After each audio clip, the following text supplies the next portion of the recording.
आई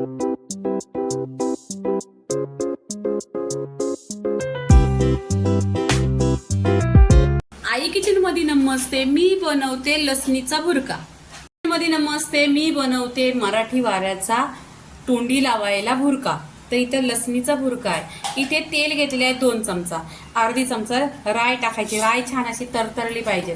राय तरतरली, इथे आहे ना लसूण घेतलेली आहे। लसूण पूर्णपणे पाव किलो आहे, 250 ग्राम आहे। छान अशी सोललेली आहे आणि कट करून घेतलेली आहे। इथे आहे ना तेल गरम करून घ्यायचं, फास्टवर ठेवलेलं आहे गॅस, नंतर स्लो केलेला आहे। छान असं तेल गरम झालं पाहिजे आणि लसणीला गोल्डन कलर आला पाहिजे। लसूण आहे ना गोल्डन पूर्णपणे झालेले आहे। इथे आपण कोथिंबीर टाकायची, भरपूर अशी कोथिंबीर घेतलेली आहे, 1 वाटी पूर्णपणे कोथिंबीर आहे ना अशी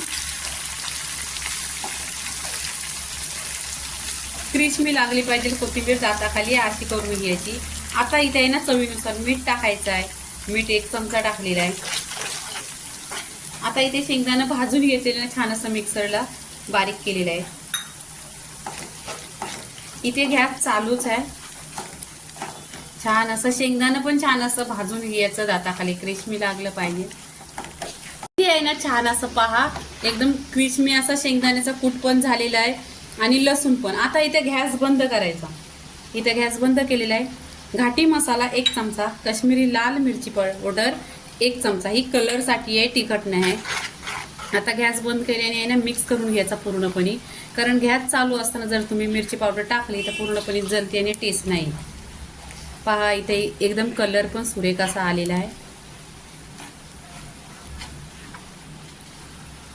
इथे पूर्णपणे तेलामध्ये मिक्स करून घ्यायचं आणि साईड डिश म्हणून घरामध्ये डाल भात बनवलं ना तर त्याच्याबरोबर भुरका लसणीचा 1 नंबर लागतो, किंवा बाजरीच्या भाकरीशी पण 1 नंबर लागतो। आता इथे भुरका झालेला आहे, आता प्लेटमध्ये काढून घ्यायचा। इथे पहा प्लेटमध्ये भुरका ठेवलेला आहे, तर तुम्ही बाजरीच्या भाकरीशी 1 नंबर लागतो। भुरक्याची रेसिपी पूर्णपणे झालेली आहे। लाईक करा, शेअर करा, सबस्क्राईब करा आणि नेहमीच खात राहा। धन्यवाद।